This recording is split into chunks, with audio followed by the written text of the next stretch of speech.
नमो अरिकन्ताणं नमो सिद्धाणं नमो आयर्याणं नमो वज्रायाणं नमो लोये सवसाहुणम् एषो पञ्चनमोकारो सर्वपावपणासनो मङ्गलानं च संवसि परमं हवै मङ्गलम् अज्ञानतिमिरन्दानां ज्ञानाञ्जनशलाकया नेत्रयोन्मीलितं येन तस्मै श्रीगुरुवे नमः। मखादिव्याकुक्षिरत्नं सप्तजितवरयात्मजं श्रीराजचन्द्रयखं वन्दे तत्त्वलोचनदायकम् प्रभुतत्वलोचनदायकम्। आ समयसार शास्त्र आचार्य भगवान कुंदकुंदाचार्य देव विचरित आ महाग्रंथ है। एनी गाथा छठी एनी अंदर भावार्थनी अंदर चैतन्य पंडिते खुलासो करेलो है। तो कहे छे के व्यवहार नहीं सर्वथा एने असत्यार्थ न मानवो, केम के व्यवहार नहींनो पण विषय छे। एटले ज्यारे निश्चय नहींनी वात करवामां आवे ते वखते ए केनारना अंतरमां ए वात छे के व्यवहार छे अने अत्यारे ए पोते गौण व्यवहारने गौण करी અને નિશ્ચયની વાત કરે છે। જો એમ ન માનવામાં આવે તો એકાંત દર્શનની માફક વાત થઈ જાય અને જૈન દર્શનની અંદર જે સ્યાદવાદ મુદ્રિત વાણી છે એ રહે નહીં। એટલે કે વ્યવહાર અને નિશ્ચય એ બંને પોતપોતાના યથાસ્થાને છે। જો વ્યવહારનો લોપ કરવામાં આવે તો मिथ्यात्व थाय। केम कि जे छे एनो इनकार करवामां आवे। तो ए वात अहीं कही छे के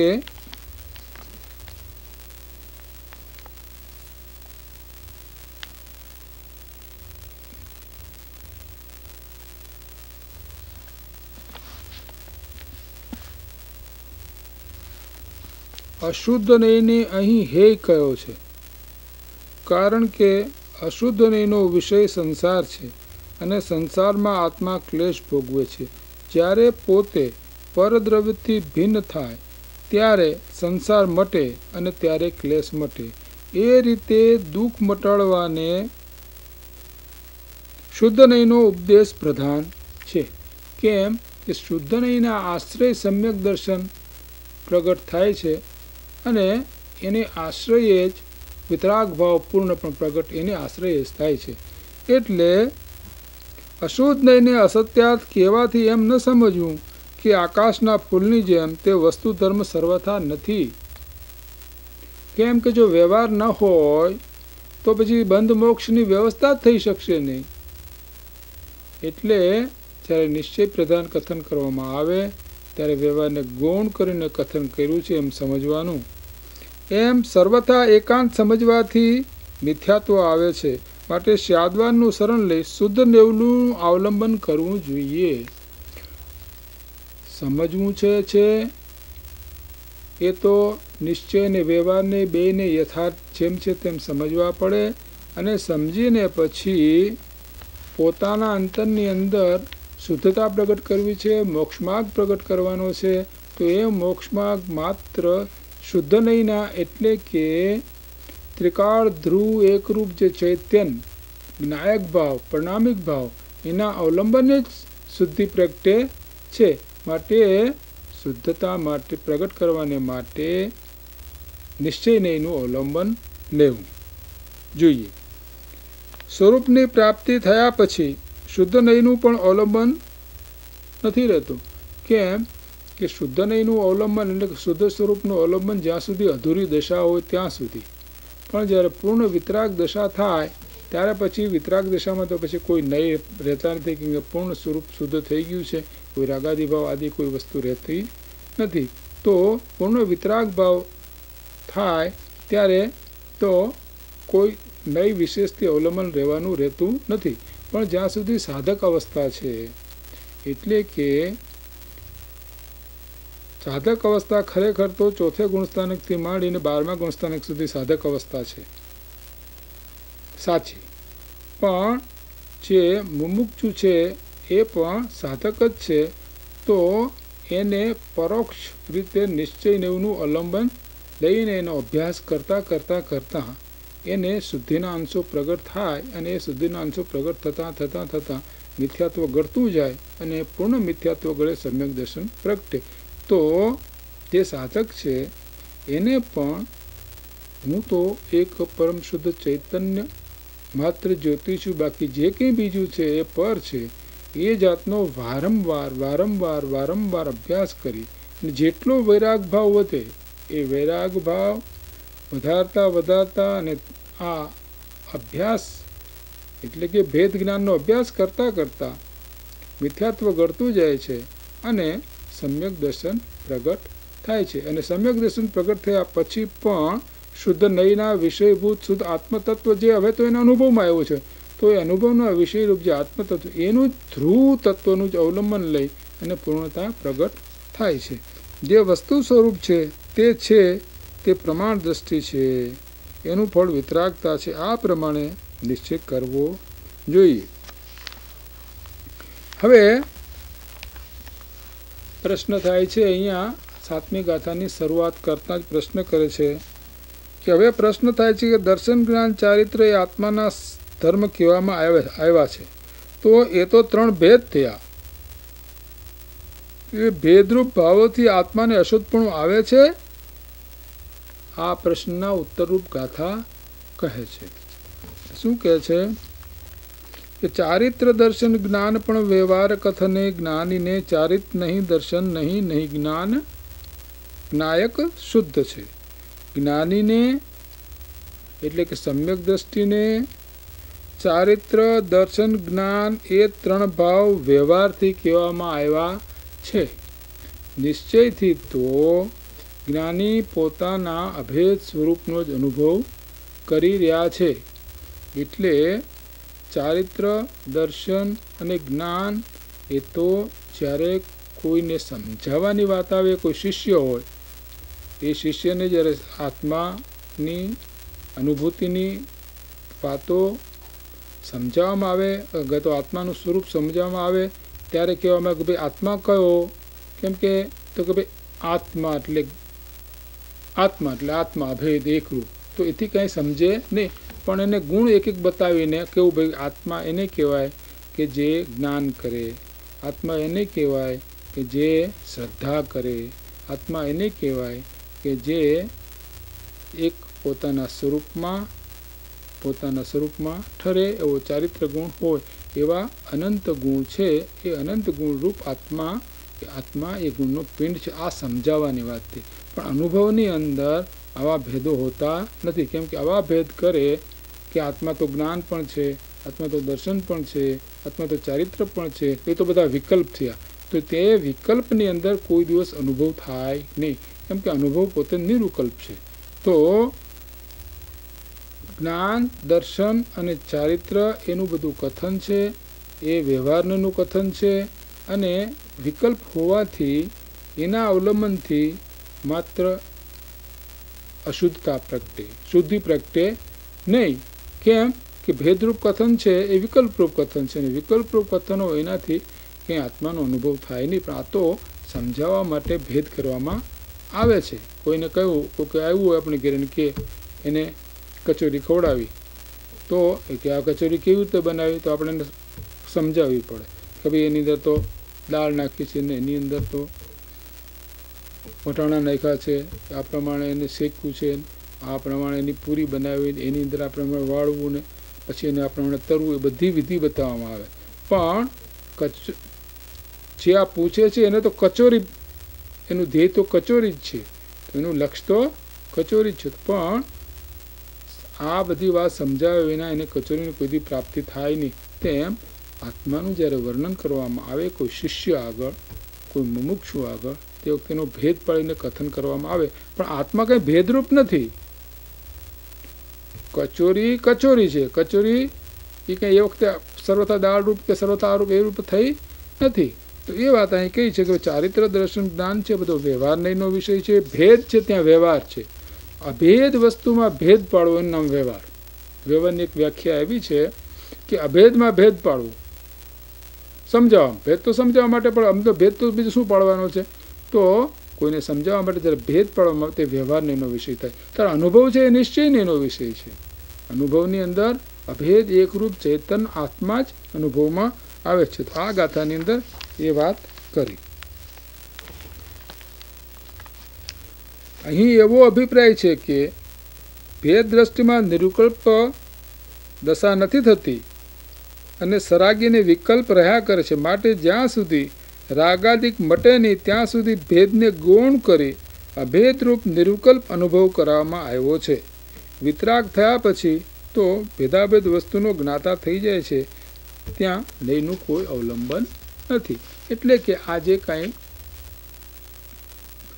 ભેદ કરવામાં આવે છે એ સમજાવવા માટે ભેદ કરવામાં છે. ખરેખર તો પ્રયોજન તો એક આત્મા ધ્રુવ ચૈતન તત્વ જે છે એ જેવું છે તેવું અભેદ એકરૂપને અનુભવ કરવાનો છે. આ વાત તો આ છે કરી. તો હવે આગળ આ 8મી ગાથામાં શરૂ કરતા અહીં એક બીજો પ્રશ્ન કરે છે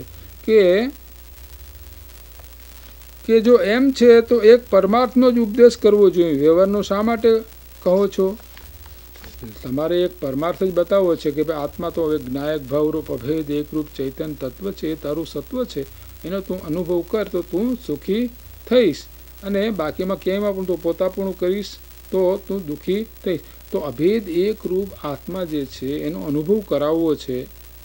પણ એટલા માટે અહીં પ્રશ્ન કર્યો તો ભાઈ તમારે આત્માનો તો એક અભેદની જ વાત કરો, બીજી શા માટે વાત કરો જ છો? તો વ્યવહારની વાત કેમ કરો છો? તો એનો ઉત્તર રૂપા ગાથા કહે છે કે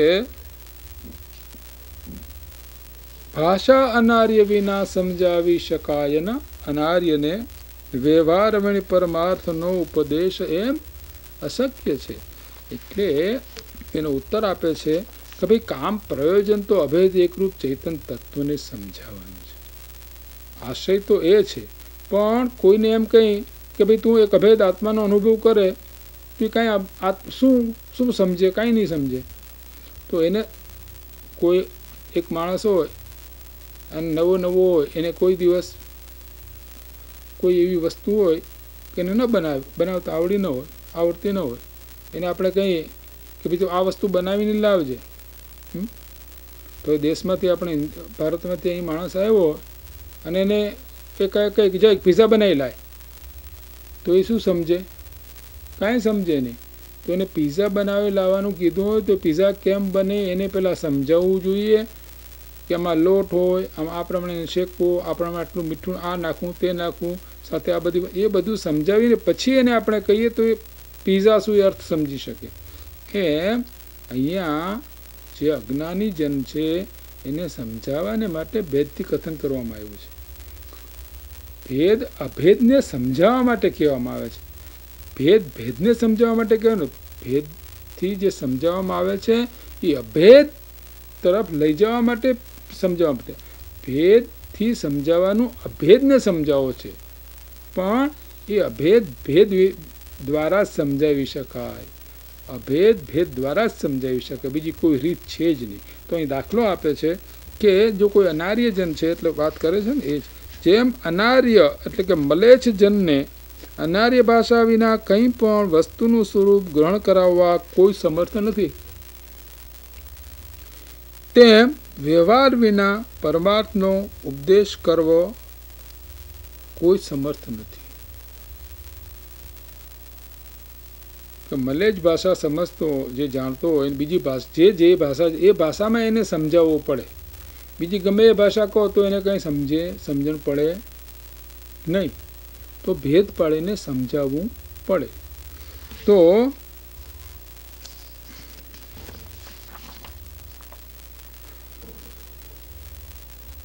વાત તો શુદ્ધ નહીંના વિષયભૂત આત્મા ધ્યેય તો એ છે, પણ અહીં ભાવાર્થમાં કહે છે કે લોકો શુદ્ધ નહીંને જાણતા નથી, કારણ કે શુદ્ધનો વિષય હવે એકરૂપ વસ્તુ છે.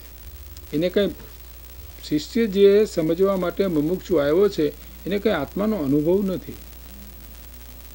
એથી કરીને એને અભેદ એક આત્માનો તું અનુભવ કર એટલું કહેવા માત્રથી એ કંઈ આત્માના સ્વરૂપને સમજી શકે નહીં. માટે એને સમજાવવાને માટે એને ભેદથી કથન કરવું પડે. તેઓ અશુદ્ધ નહીંને જ જાણે છે, એટલે કેમ કે તેનો વિષય ભેદરૂપ અનેકાકાર છે, તેથી તેઓ વ્યવહાર દ્વારા જ પરમાર્થને સમજી શકે છે. માટે વ્યવહાર પરમાર્થનો પ્રતિપાદક છે. જો વ્યવહાર ન હોય તો પછી તીર્થ જ ન હોય. ભગવાને જે કંઈ સમજાયું છે તે વ્યવહારથી સમજાયું છે, વચન દ્વારા સમજે છે, અને જેટલા વચન છે એટલા વ્યવહારના પ્રકાર છે. પણ અભેદને સમજાવવા માટે વ્યવહાર વચ્ચે આવ્યા વિના રહેતો નથી. અભેદ એમને સમજાવી શકાય જ નહીં. એને સમજાવવો હશે તો વ્યવહારથી જ સમજાવી શકાશે. આત્માને સમજાવવો હશે કે ભાઈ આત્મા કયો? ભાઈ આત્મા જે તું છો ને, આજે તું આ જ્ઞાન કરે છે ને એ જ્ઞાન કરનાર તે આત્મા. આજે સુખ દુઃખ અનુભવે છે ને એ આત્મા. એમ એને સમજાવવા માટે ભેદ કરીને સમજાવવું પડે. તો એટલા માટે અહીં કહ્યું છે આ કારણે વ્યવહારને પરમાર્થનો કેનાર જાણી તેને ઉપદેશ કરવામાં આવે છે.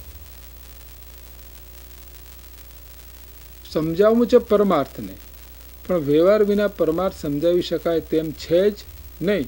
કેમ કે જે સમજાવવું છે એ તો વચન દ્વારા સમજાવવાનું છે, અને વચનની શક્તિ તો પરિમિત છે. એક અંશને જ માત્ર ગ્રહણ કરી શકીએ એવી શક્તિ છે. તો એટલા માટે અહીં વાત કરી છે. એમ અહીં ન સમજવું કે વ્યવહારનું અવલંબન કરાવે છે, પણ અહીં તો વ્યવહારનું અવલંબન છોડાવી પરમાર્થ પહોંચાડે છે એમ સમજવું. હવે કોઈ એમ સમજે કે આ વ્યવહાર કયો તો વ્યવહારે અનુસરવા યોગ્ય તો ખરો ને? તો કે ના, વ્યવહાર અનુસરવા યોગ્ય નથી. વ્યવહાર અનુસરવા યોગ્ય નથી. અનુસરવા યોગ્ય તો નિશ્ચય જ છે. એટલે કે પોતાનું સ્વરૂપ છે એના જ ધ્યાન દ્વારા પોતાના સ્વરૂપની પ્રાપ્તિ થાય છે. કંઈ બાહ્યના વ્યવહાર, વ્રત, ભક્તિ, તપ આદિ જે કંઈ વ્યવહારના જે વાતો છે એના દ્વારા આત્મતત્વની પ્રાપ્તિ થતી નથી.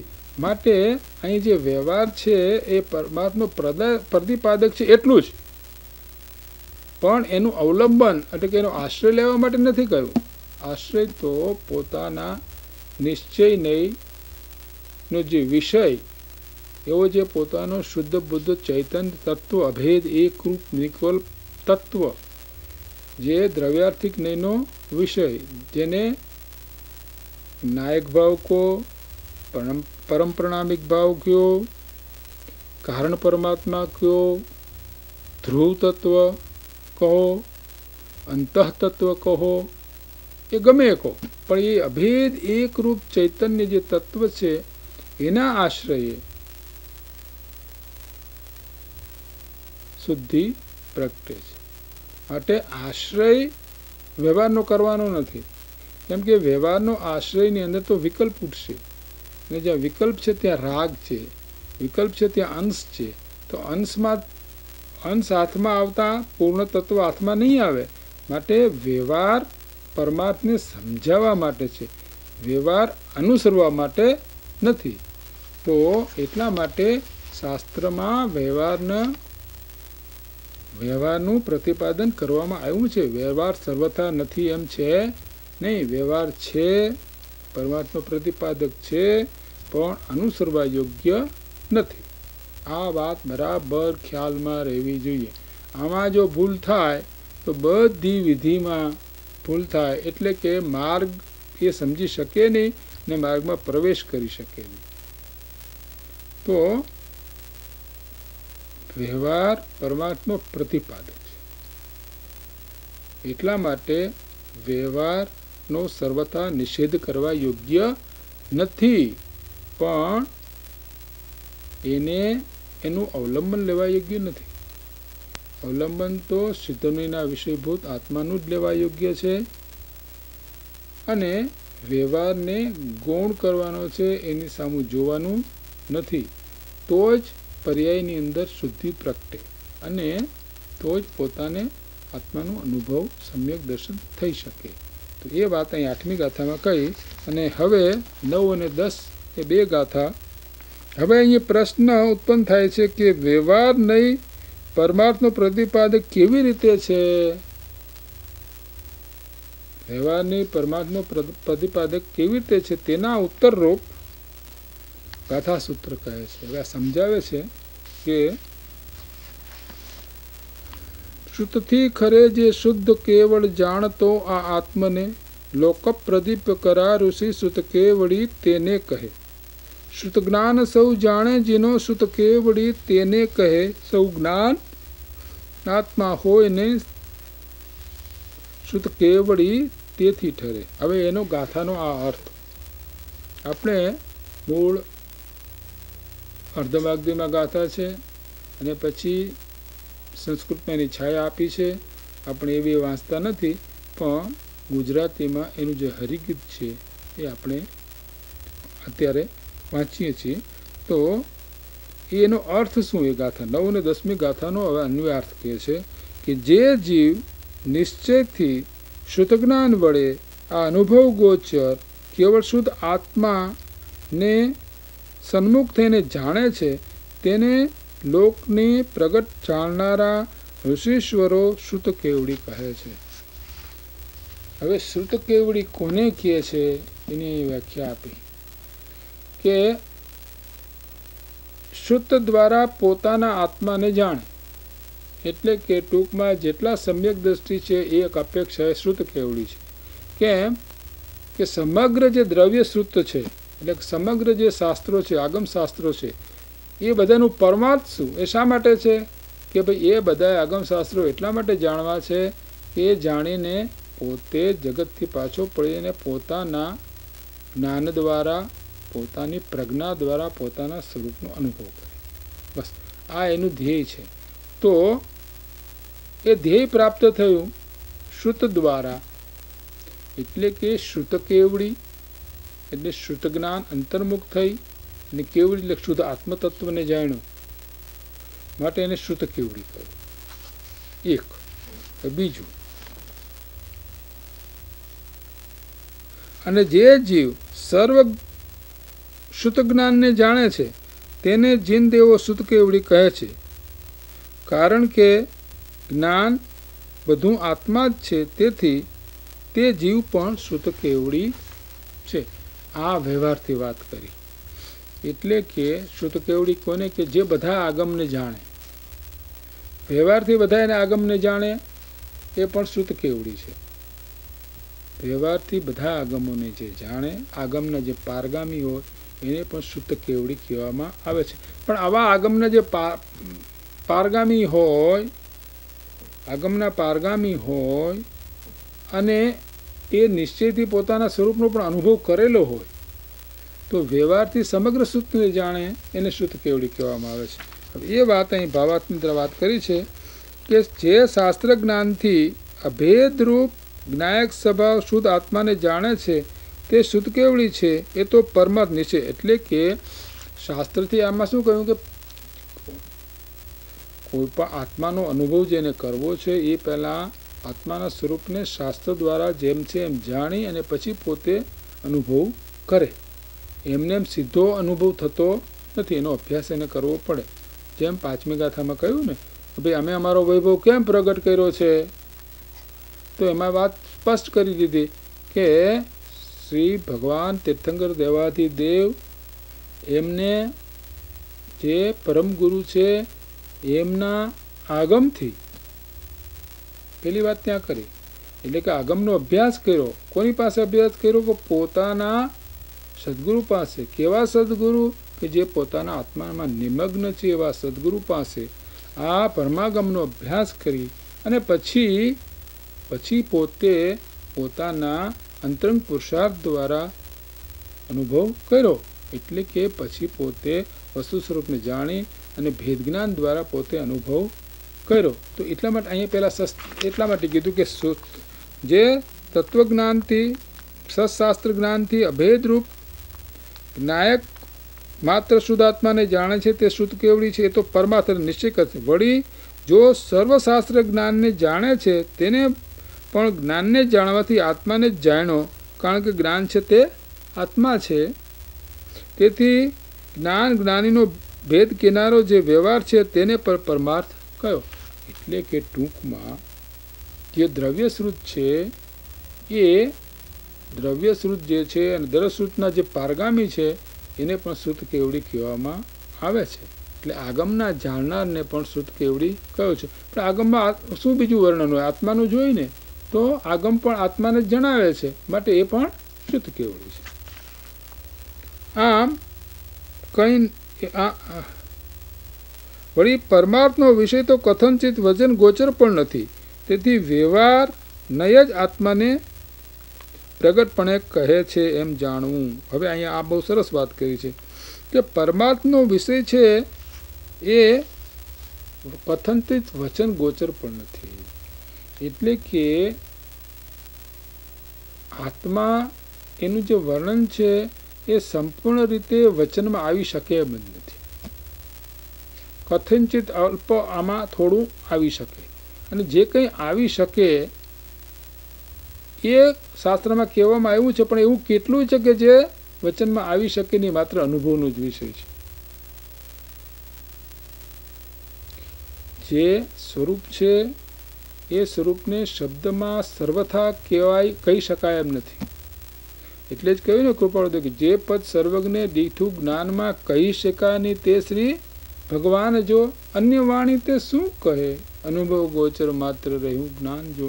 એટલે કે ભગવાને પોતાનો જે અનુભવ છે એ અનુભવ વિશે વચનમાં જેટલું આવી શકે એટલું તેમને કહ્યું, પણ બધું વચનમાં આવી શકે એવું છે નહીં. તો સર્વથા વ્યવહાર દ્વારા સર્વથા બધી વાતો આવી શકે એમ છે જ નહીં.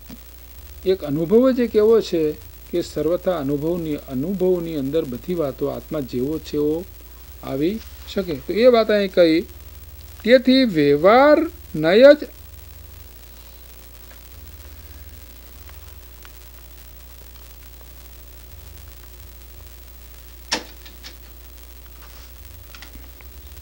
તો વ્યવહાર નહીં જ આત્માને કહે છે. કહેવામાં વ્યવહાર નહીં, પણ બધું કહી દે એમાં એવું વાત નથી.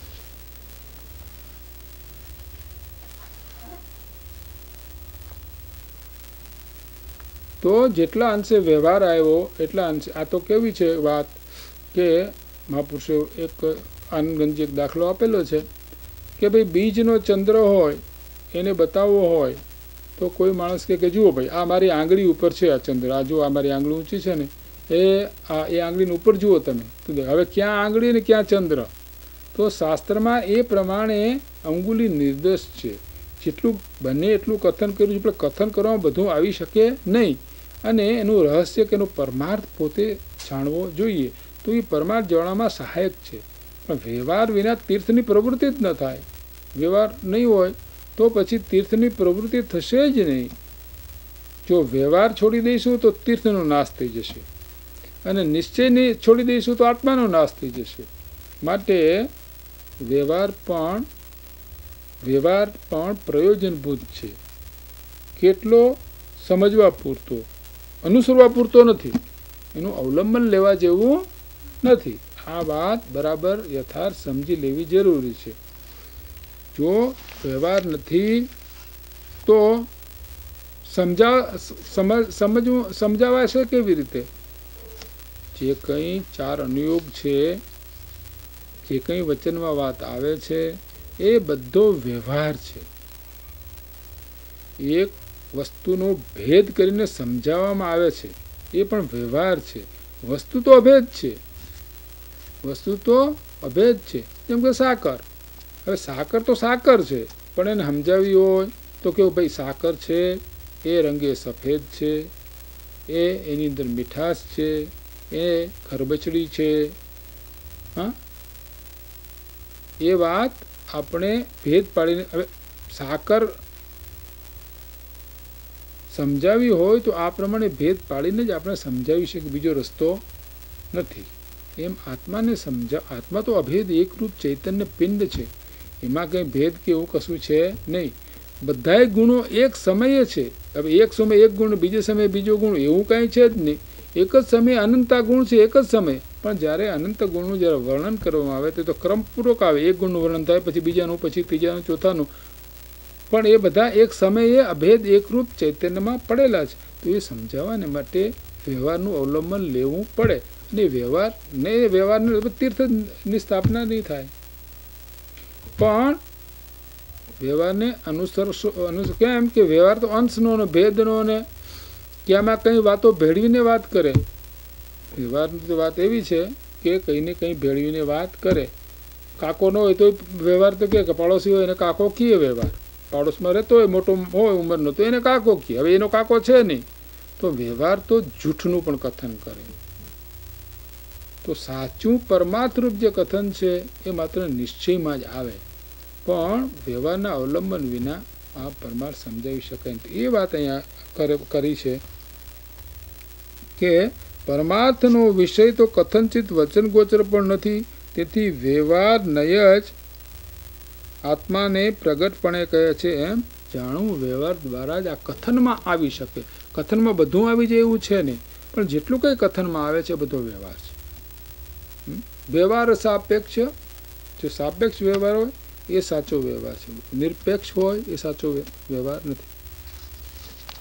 વ્યવહાર સાપેક્ષ હોય તો જ સાચો છે. અપેક્ષાપૂર્વક જ વ્યવહારમાં કથન હોય પાછું. તો આ બધા વ્યવહારના કથનો છે, નિશ્ચયને સમજાવવા માટે છે.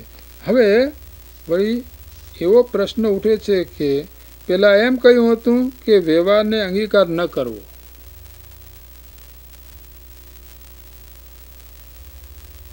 પણ જો તે પરમાર્થનો કેનાર છે તો એવા વ્યવહારને કેમ અંગીકાર નહીં કરવો, એવો અહીંયા પ્રશ્ન કર્યો. પહેલાં એમ કહ્યું કે વ્યવહાર છે એને અંગીકાર કરવા, ભેદને અંગીકાર કરવાથી આખું વસ્તુ સ્વરૂપ હાથમાં આવશે નહીં. આખું વસ્તુ સ્વરૂપ હાથમાં આવે નહીં. એક ગુણને પકડે આખું વસ્તુ સ્વરૂપ હાથમાં આવશે નહીં. એટલે એ તો કતો અંશ જ આવશે. માટે વ્યવહારને ગૌણ કરી અને નિશ્ચયને પ્રધાન કરી એનો એમ કહ્યું. તો અહીંયા પ્રશ્ન કર્યો તો ભાઈ એમ શા માટે? તો જો પરમાર્થનો પ્રતિપાદક છે, ઉપયોગી છે, તો પછી વ્યવહારને અનુસરવો કેમ નહીં? એવો પ્રશ્ન એ કરવામાં આવ્યો છે કે વ્યવહારને કેમ અનુસરવો કેમ નહીં? અહીં અનુસરવાની વાત છે. વ્યવહાર જો પરમાર્થનો પ્રતિપાદક છે તો એ પણ કામનો છે. તો એ કામના વ્યવહારને જ્યારે કામનો છે તો એનું અવલંબન શા માટે ન લેવું? એની ઉત્તરરૂપ ગાથા સૂત્ર હવે કહે છે. આ છે 11મી ગાથા જે છે એ જેમ 6ઠ્ઠી ગાથા એમ 11મી ગાથા એ આ સમયસારનો પ્રાણ છે. આ સમયસારની અંદર નિશ્ચયથી જે વાતો કહેવાની છે એમાં આ જે ગાથા છે એ સમ્યક દર્શન પ્રગટ કરવા કેવી રીતે પ્રગટ થાય એના માટે ખાસ ઉપયોગી ગાથા છે. કે ભાઈ વ્યવહાર વિના તો પરમાર્થ, તો પછી વ્યવહારને કેમ છોડવો? એવો પ્રશ્ન અહીંયા કોને? શિષ્ય પ્રશ્ન કર્યો છે કે તમે કહો છો કે વ્યવહાર પરમાર્થનો પ્રતિપાદક છે, તો એવો જે સારો વ્યવહાર છે પરમાર્થનો પ્રતિપાદક છે, તો એને કેમ ન અનુસરવું? એનું અવલંબન કેમ ન, એને શરણે કેમ ન જવું? તો એ વસ્તુ સારી છે. તો એના ઉત્તરરૂપ ગાથા સૂત્ર હવે કહે છે કે વ્યવહાર માત્ર સમજાવવા માટે છે, અનુસરવા માટે નથી. ઘણી વાતો આપણે સમજવું પડે તો બધું. રાગ કોને કે આપણે સમજવું પડે, પણ સમજવું માટે એનું અવલંબન લેવું એવું કોને કીધું? તો છોડવા માટે કીધું છે કે ભાઈ મિથ્યાત્વ શું છે? તો મિથ્યાત્વ આપણે સમજવું પડે કે મિથ્યાત્વ આ છે, અને સમજીને આપણે જો સમજીને તો કેવી રીતે છોડીએ આપણે? તો જે છોડવા યોગ્ય છે એને પણ આપણે સમજવું તો પડે, ન સમજવું પડે એમ છે નહીં. એમ અહીંયા વ્યવહારને સમજવો, વ્યવહાર દ્વારા પરમાર્થને સમજવો તો પડે, પણ એથી કરીને વ્યવહારને અંગીકાર કરવો એવું કંઈ છે નહીં. તો ઘણી વાતો એવી હોય છે કે સમજવાને માટે તો આપણે સમજવી પડે, પણ પછી સમજીને અમુક વાતો છોડવાની હોય. કેમ કે નવ તત્વ છે, એમાં હેય શું છે, જ્ઞેય શું છે, ઉપાદેય શું છે, એ આપણે યથાર્થ સમજવું પડે, અને જે હેય છે એને છોડવું. એમ અહીંયા પણ વ્યવહાર કામનો છે, એટલે કે વ્યવહાર વિના કોઈ શિષ્યને ધર્મનો ઉપદેશ એટલે કે શાસ્ત્રનો ઉપદેશ આપી શકાય એમ છે જ નહીં. તો એટલો વ્યવહારનો ઉપકાર છે, પણ એના અવલંબન લેવાથી જે આપણું ધ્યેય આત્માનો અનુભવ છે, એ ધ્યેય જે છે એ ધ્યેયની પ્રાપ્તિ નહીં થાય. ધ્યેયની પ્રાપ્તિ માટે વ્યવહારને ગૌણ કરીને નિશ્ચય પ્રધાન એટલે કે નિશ્ચય નહીંનો એટલે કે શુદ્ધાત્મ તત્વનો એટલે કે દ્રવ્યાર્થિકના વિષયભૂત જે નાયક ભાવ, પ્રણામિક ભાવ, ધ્રુવ ભાવ, કારણ પરમાત્મા, એનું અવલંબન લેવું પડશે. એના અવલંબન કેમ કે અભેદ એકરૂપ છે, એના અવલંબને કોઈ પણ વિકલ્પ ઉઠતો નથી, અને એના અવલંબને જ નિરુકૃત દશા થાય છે. માટે હવે એને આ જ વાત આ ગાથા સૂત્રની અંદર કહે છે, અને આ 11મી ગાથા જે છે એ બહુ અગત્યની ગાથા. જૈન દર્શનમાં અત્યારે કોઈ વર્તમાન જે ચાલી રહ્યું છે એમાં કોઈ મોટામાં મોટી ભૂલ હોય તો આ જ છે કે નિશ્ચય અને વ્યવહારનું બંને પ્રકારનું કથન શાસ્ત્રમાં કરવામાં આવ્યું છે, તો વ્યવહારને પણ ઉપાદેય માની લીધો છે. એટલે કેમ ધર્મ ન થાય, કેમ વ્યવહારથી ધર્મ ન થાય, કેમ ભક્તિથી ધર્મ ન થાય, કેમ આનાથી પરલક્ષી જે કંઈ શુભ સાધનો છે કે જે દ્વારા શુભ ભાવ પ્રગટી શકે છે, એવા બધાય સાધનોનો શાસ્ત્રની અંદર અધિકાર તો આવવાનો જ, પણ એના અવલંબનથી શુદ્ધાત્મ તત્વની પ્રાપ્તિ થાય નહીં. ને અત્યારે આ વાત બિલકુલ ભૂલાઈ ગઈ છે. એટલે વ્યવહાર જે સાધનો છે એ સાધનોની અંદર જીવ મચ્યો રહે છે, અને એથી એને તત્વની કોઈ દી પ્રાપ્તિ થતી નથી. કેમ કે પરલક્ષી જે વ્યવહાર છે, દયા, દાન, વ્રત, ભક્તિ, તપ આદિ જે કંઈ છે, એના અવલંબને કોઈ દિવસ શુદ્ધતા પ્રગટી શકે એમ છે નહીં. એ બધા સાધનો શાસ્ત્રમાં યોગ્યતા આવે, પાત્રતા આવે એટલા માટે કહેલા છે. એક ભૂમિકા તૈયાર કરવા માટે કહ્યું છે. એમાં બીજ તો નિશ્ચય નહીંનું જ વાવવાનું છે. આ વાત અત્યારે લગભગ ભૂલાઈ ગઈ છે, અને આખું જૈન દર્શન લગભગ મોક્ષ માર્ગ બહુ લોપ જેવું થઈ ગયું છે. તો એ આ 11મી ગાથા છે, એટલા માટે ખાસ આ 11મી ગાથા જે છે એનું વર્ણન શાસ્ત્રકાર અહીંયા કરે છે. તો 11મી ગાથામાં એમ કહે છે કે વ્યવહાર નહીં અભૂતાર્થ દર્શિત શુદ્ધ નહીં ભૂતાર્થ છે, ભૂતાર્થને આશ્રિત જીવ સુદ્રષ્ટિ નિશ્ચય હોય છે. તો 11મી ગાથામાં કહે છે કે વ્યવહારો અભૂયથો ભૂયથો દેશયોદી શુદ્ધને વ્યવહાર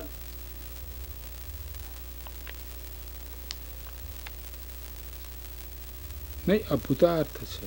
એટલે કે એનો અનિવાર્થ કરીએ કે વ્યવહાર નહીં અભૂતાર્થ છે અને શુદ્ધ નહીં ભૂતાર્થ છે, એમ ઋષિશ્વરે કહ્યું છે. હવે આ લાઈન સમજવાની છે કે વ્યવહાર નહીં અભૂતાર્થ છે, અસત્યાર્થ છે, અભૂતાર્થ છે, અસત્યાર્થ છે, અને શુદ્ધ નહીં ભૂતાર્થ છે, એમ ઋષિશ્વર દર્શાવ્યું છે. અને જે જીવ ભૂતાર્થનો આશ્રય કરે છે તે જીવ નિશ્ચયથી સમ્યક દ્રષ્ટિ છે. અગર તો નિશ્ચયથી સમ્યક દ્રષ્ટિ થાય છે. જેને ભૂતાર્થનો આશ્રય કર્યો એ સમ્યક દ્રષ્ટિ છે. તો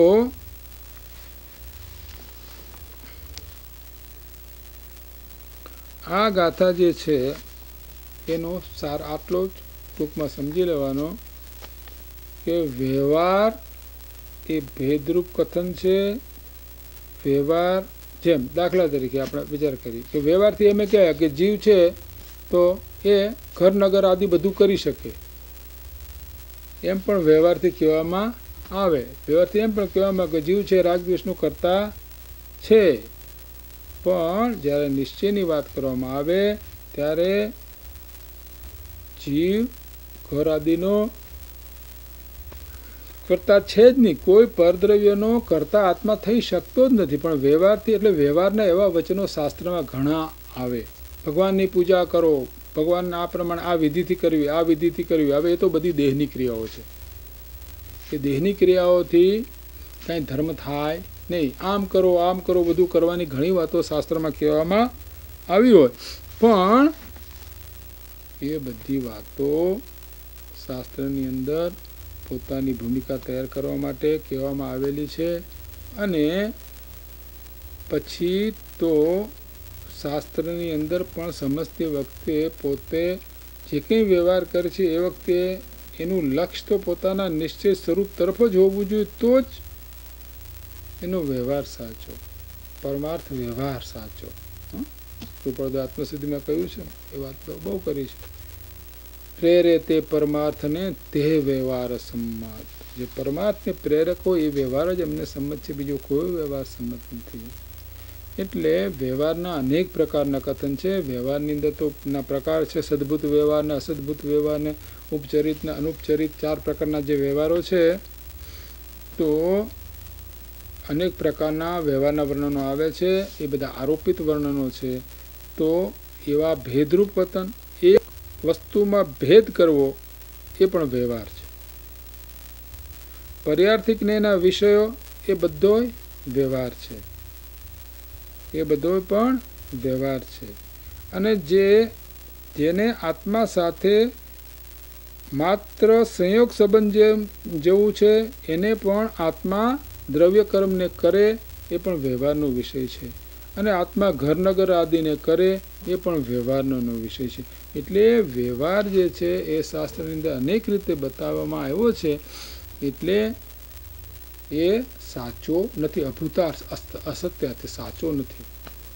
માટે વ્યવહારના અવલંબનથી સમ્યક દર્શન પ્રગટ કરીને વ્યવહાર જાણવો જરૂરી છે. એ તો 12મી ગાથામાં આવશે કે વ્યવહાર જાણવો જરૂરી છે. કેમ કે મુમુક્ષુ જો વ્યવહારને નહીં જાણે, વ્યવહારમાં પર્યાર્થિક જ્ઞાનનો વિષય એવો રાગાદી ભાવને નહીં જાણે તો છોડશે કેવી રીતે, કરશે કેવી રીતે? માટે જાણવો જરૂરી છે. તે કાળે જાણેલો પ્રયોજનમાં છે. જે અવસ્થામાં જેવો વ્યવહાર છે એવો જાણેલો પ્રયોજન. ચોથે ગુણસ્થાને કે કેવો વ્યવહાર હોય જાણવો જોઈએ, પંચમ ગુણસ્થાને કે કેવો વ્યવહાર હોય જાણવો જોઈએ, છઠ્ઠે સાતમા ગુણસ્થાને કેવો વ્યવહાર હોય જાણવો જોઈએ. પણ એ અનુસરવા લાયક નથી. કેમ કે તો રાગાદી રાગ ભાવ છે. તો એ વાત આ ગાથાની અંદર બહુ જ આચાર્યદેવ સ્પષ્ટ કરી છે. અને કહ્યું છે કે ધર્મ માત્ર, ધર્મનો અર્થ થાય સ્વરૂપની પ્રાપ્તિ, ધર્મનો અર્થ થાય છે કે આનંદની પ્રાપ્તિ. તો એ આનંદ એટલે નિત્ય આનંદ, પૂર્ણ આનંદ, એની પ્રાપ્તિ જો કરવી હોય તો માત્ર આત્માના આશ્રય થઈ શકે એમ છે. બીજા કોઈ પણ રીતે આ વાત થઈ શકે એમ છે. એ ગાથામાં એ વાત આ ગાથાની અંદર બહુ જ ભાર દઈને કહેવામાં આવે છે. અને આ ગાથા જે છે એ સમયસારનો પ્રાણ છે. આ ગાથા જો બરાબર નહીં, એનો અર્થ બરાબર ન સમજે તો એ સમયસાર સમજી શકે નહીં. કેમ કે સમયસાર આખો ગ્રંથ છે એ નિશ્ચય પ્રધાન નવ તત્વનું સ્વરૂપ બતાવવામાં આવ્યું છે. અને 13મી ગાથામાં પણ એ જ વાત આવશે કે બધા તત્વોને નિશ્ચયથી જાણે સમ્યક દર્શન છે. તો અહીંયાથી આ ગાથા જે છે એ ગાથા બધે ઠેકાણ અહીંયા મૂળ છે. અને આખા સમયસરમાં આ ગાથાનો આપણે ઉપયોગ કરવાનો છે દરેક ઠેકાણે. તો અહીંયા એ વાત કરે છે કે વ્યવહાર નહીં બધો અભૂતાર્થ હોવાથી અવિદ્યમાન છે, અસત્ય છે, અભૂત અર્થનો પ્રગટ કરે છે. આચાર્યદેવ ટીકામાં કહે છે અસત્ય છે એટલે સર્વથા અસત્ય છે વ્યવહાર? ના, ભૂતાર્થની દ્રષ્ટિ અસત્ય છે. ભૂતાર્થના વિષયમાં વ્યવહાર નથી. ભૂતાર્થ નહીંના વિષયની અંદર વ્યવહાર છે જ નહીં. ધ્રુવ દ્રવ્યમાં વ્યવહાર ભેદ કે એવું કશું છે જ નહીં. એ દ્રશ્ય એ અસત્યાર્થ છે. સર્વથા અસત્યાર્થ છે એવું નથી. તો એ વાત અહીં કરે છે કે વ્યવહાર નહીં બધો અભૂતાર્થ હોવાથી, અહીંયા તો આ ટીકા જે છે એ આ ગાથા ઉપરની ટીકા છે, તો એમાં તો સીધી વાત કરી કે વ્યવહાર છે બધો જૂઠો જ છે. કેમ કે અવલંબન નિશ્ચય નહીંનું કરાવવું છે. નિશ્ચય નહીંનું અવલંબન કરાવવું છે એટલે કે શુદ્ધ નહીંનું અવલંબન કરાવવું છે એટલે કે દ્રવ્યાર્થિક નહીંના વિષયભૂત આત્માનું. આમાં તો ઘણી વખતે કોઈ શુદ્ધ નહીંનું અવલંબન કરવું. હવે શુદ્ધ નહીંનું અવલંબન જ્યારે શબ્દ લખ્યો હોય ત્યારે આપણે સમજી લેવાનું કે શુદ્ધ નહીંના વિષયભૂત જે તત્વ છે તે, શુદ્ધ નહીંને વિષયભૂત દ્રવ્યાર્થિક નહીંના વિષયભૂત જે અભેદ આત્મા તત્વ છે એનું, તો શાસ્ત્રમાં તો એમ વાત આવે કે શુદ્ધ નહીંનું અવલંબન કરવું. જેમ અહીં આ ગાથામાં કે શુદ્ધ નહીંનું અવલંબન કરો. શુદ્ધ નહીંનું અવલંબન એટલે શુદ્ધ નહીંના વિષયનું અવલંબન. તો એ વાત અહીં કહે છે કે વ્યવહારને બધો અભૂતાર્થ હોવાથી અવિદ્યમાન છે, એ છે જ નહીં, અસત્ય છે. અભૂત અર્થને પ્રગટ કરનાર છે. શુદ્ધ નહીં એક જ ભૂતાર્થ હોવાથી વિદ્યમાન છે, સત્ય છે, ભૂત અર્થને પ્રગટ કરે છે. ભૂત છતો હવે દ્રવ્યાર્થનિકનો વિષયભૂત ત્રિકાળી જે આત્મતત્વ એ ક્યારે નથી. એવું ને એવું સત્ય સત્ય સત્ય ત્રિકાળ અભેદ એક રૂપ સત સત સત સત સત સત એક સત છે. તો અહીં એ વાત કરી છે કે શુદ્ધનો વિષય છે, એમાં કોઈ પણ પ્રકારનો ફેરફાર નથી, એકલો નિરાભાત સત છે. એ વાત અહીં બતાવી છે. આ વાત દ્રષ્ટાંતથી બતાવીએ છીએ. હવે આની ઉપર દ્રષ્ટાંત આપે છે કે જેમ પ્રબળ કાદવના મળવાથી જેનો સહજ એક નિર્મળ ભાવ તિરોભૂત થઈ ગયો છે, એવા જળને અનુભવ કરનાર પુરુષો જળ અને કાદવનો વિવેક નહીં જાણનાર ઘણા તો તેને મલિન જ અનુભવે છે. ડોળું પાણી હોય તો ઘણા લોકો ગામડામાં એવો એને કાંઈ ચોખ્ખું ગોળું કાંઈ નહીં તો ફેંકીને, જેમ ઢોર હોય તો નથી પાણી પી જતા, એમ ઘણા માણસો ગામડા હોય એવા તો તળાવ પણ એને એવો વિવેક હોય નહીં કે ભાઈ આ કાદવ છે ને આ પાણી છે. તો જેને એ જાતનો વિવેક નથી એ તો જે મલિન જળને જળ માની લે છે, પણ શુદ્ધ જળની એને ખબર જ નથી. તો એ મલિન જળ છે એને જળ માને છે. તો એ વાત અહીંયા કરી કે તેને મલિન જ, પણ કેટલાક પોતાના હાથથી નાખેલા કતક ફળના પડવાથી ઉપજાવેલા જળ કાદવના વિવેકપણાથી પોતાના પુરુષાર્થ દ્વારા આવૃત કરવામાં આવેલ સહજ એક નિર્મળ ભાવને લીધે તે જળને નિર્મળ જ અનુભવે છે. પણ ગામડાની અંદર ઘણી વખતે તળાવના પાણી, કોઈ વખતે તળાવનું પાણી પીવું, કોઈ વખતે નદીના પાણી પીવા પડે, તો એ પાણી લાવીને એની અંદર ફટકડી નાખે. અગર તો આ કતક ફળ આવે છે એવું કતક મોટું ફટકડી જેવું, તો એનાથી ફટકડી નાખે એટલે શું થાય કે કાદવ નીચે બેસી જાય અને પાણી ચોખ્ખું ઉપર રહે. એ પાણી લઈ લે બીજા ઘડામાં, ચોખ્ખું પાણીને એ પોતે વાપરે. આમાં સાયલાની અંદર છે ને, સાયલાની અંદર જ્યારે જઈએ ત્યારે પાણી ડોળું હોય, નળમાં ડોળું જ પાણી આવે, તો તમારે એમાં ફટકડીનો ટુકડો મૂકવો પડે. ટુકડો મૂકો એટલે એ ડોળો એ બધું બેસી જાય નીચે, પછી ઉપરથી તમે પાણી લ્યો અને પછી તમે ગળી નાખો. તો એમ અહીંયા એમ કહે છે. તો ઘણા તો માણસો એ કાંઈ નહીં, એ પીએ એમને. મોટાભાગના માણસો તો જેને કાંઈ વિવેક નથી એ તો પીએ.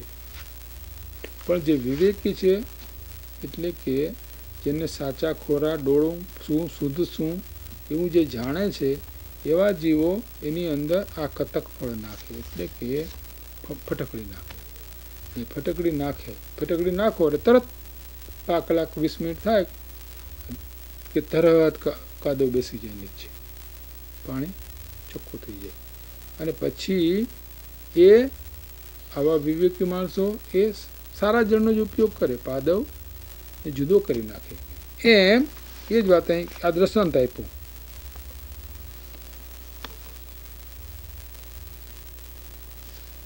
એવી રીતે પ્રબળ કર્મના મળવાથી જેનો સહજ એક જ્ઞાયક ભાવ તિરોભૂત થઈ ગયો છે, આવા આત્માનો અનુભવ કરનારા પુરુષો આત્મા અને કર્મનો વિવેક નહીં કરનાર, વ્યવહારથી વિમોહિત હૃદયવાળા તો તેને આત્માને જેમાં ભાવોનું વિશ્વપણું છે, અનેકપણું છે, પ્રગટ છે એવું અનુભવે છે.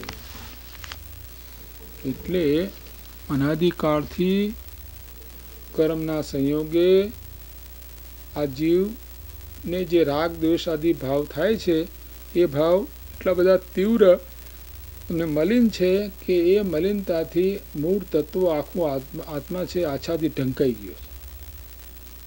તો મોટા ભાગને તો આ બાબતની કાંઈ ખબર છે નહીં કે આત્મા એટલે શું, આત્મા એટલે આ શરીર, આત્મા એટલે આ રાગ, આત્મા એટલે આ દ્વેષ, આ હું કેવો એક બસ ખીજાણો કે તરત ચૂપ, એક આંખ બતાવી કે ચૂપ, એમ પોતાને માને. શું માને? શરીર માને, પોતાના રાગ દ્વેષ રૂપ પોતાને માને. તો આવા બધા વિભાવ ભાવ રૂપ જ પોતાને અનુભવે છે. એને આત્માનું કાંઈ ભાન છે નહીં, એને કાંઈ આત્માનું ભાન છે નહીં. કેમ કે મલિન, એની પર્યાય એટલી મલિન છે કે આત્મા એમાં દેખાતું જ નથી. તો અનાદિકાળથી જીવને કર્મરૂપી મેલ લાગેલો જ છે.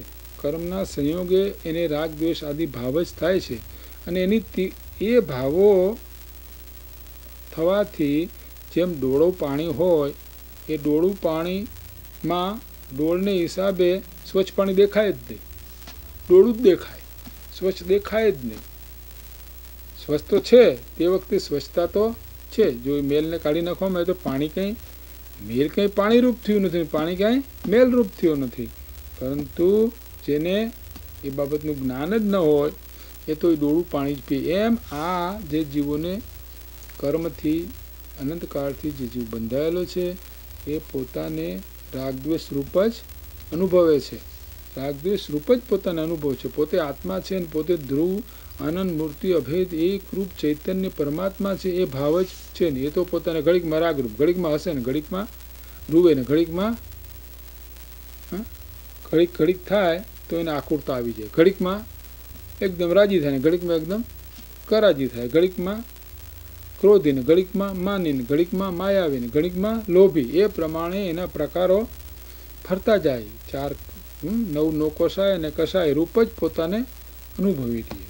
અને કાં દેહ રૂપે પોતાને, કાં ઘર નગર આ બધી વાતો એમાં પોતાની જાતને પોતે પોતાનું માને, તો એમ જ પોતાને અનુભવે છે. તો આ એ કહે છે ને વિમોહિત મતિવાળા આત્માને જેમાં અનેક ભાવોનું વિશ્વ એટલે અનેક રૂપ છે, પ્રગટ છે એવો અનુભવે છે. પણ જે ભૂતાર્થદર્શીઓ છે એટલે કે જે શુદ્ધ નહીં દેખનારો છે તે પોતાની બુદ્ધિથી નાખેલા શુદ્ધ નહીં અનુસાર બોધ થવા માત્રથી ઉપજેલા આત્મકર્મના વિવેકપણાથી પોતાના પુરુષાર્થ દ્વારા આવિર્ભૂત કરવામાં આવેલા સહજ એક જ્ઞાયક ભાવને લીધે તેને આત્માને જેમાં એક જ્ઞાયક ભાવ પ્રકાશમાન છે એવું અનુભવે છે. પરંતુ બીજા જીવો જે છે વિવેકી, એ વિવેકી જીવો પોતે શું કરે છે કે સદગુરુ દ્વારા વસ્તુ સ્વરૂપને યથાર્થ જાણી અને પોતાના પુરુષાર્થ દ્વારા, અહીં વાત ને પોતાના પુરુષાર્થ દ્વારા, અહીં મોટો શબ્દ પડ્યો છે કે આત્માને કર્મનો વિવેક કરે છે. પોતાના પુરુષાર્થ દ્વારા આવિર્ભૂત કરવામાં આવેલા સહજ જ્ઞાયક ભાવને લીધે પોતે ગુરુ દ્વારા વચન સાંભળે, પછી એનો બહુ વિચાર કરે અને વિચાર દ્વારા પોતે નિર્ણય કરે કે ભાઈ મારું સ્વરૂપ તો આવું જ છે, બીજું કંઈ નથી. આવો વારંવાર એનો અભ્યાસ કરવાથી પોતે નિર્ણય કરે અને એ અભ્યાસ દ્વારા પોતે પોતાના સ્વરૂપનો અનુભવ કરે.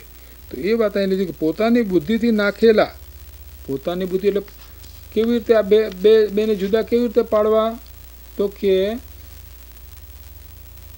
મોક્ષ જે છે સમયસારના અંદર મોક્ષ અધિકાર છે એમાં વાત કરી છે કે બંધો તણું જાણી સ્વરૂપ જાણી આત્મનું જે બંધથી નિવૃત્ત થાય તે કર્મ મોક્ષ કરે હો. એટલે કે બંધનો સ્વભાવ અને આત્માનો સ્વભાવ જાણીને અને જીવો બંધ નિજ નિયત નિજ લક્ષણે છેદાય છે. બંધ અને આત્મા એ બંનેનો ભેદ પોતપોતાના લક્ષણથી થાય છે અને પ્રજ્ઞારૂપી છીણીથી છેદતા બંને જુદા પડી જાય છે. એટલે પ્રજ્ઞા એટલે વિશુદ્ધ બુદ્ધિ. અંતર્મુખ થઈએ, અંતર્મુખ થયેલો જે આત્માનો પર્યાય, અંતર્મુખ થયેલું જે આત્માનું મતિશુદ્ધ જ્ઞાન, એ દ્વારા જ આ બે રાગ અને જ્ઞાનને જુદા થઈ શકે છે. જ્ઞાન અને રાગ અનંતકાળથી એકરૂપ જે થઈ ગયું છે એ બેનો ભેદ કોણ? એ સમ્યક જ્ઞાન એ ભેદ કરે.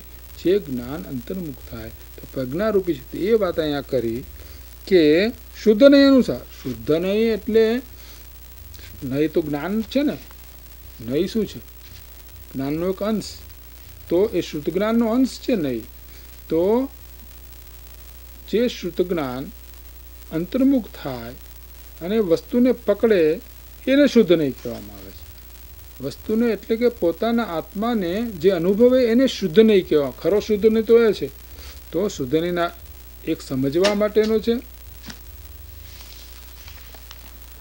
તો શુદ્ધ નહીંના બે પ્રકાર છે.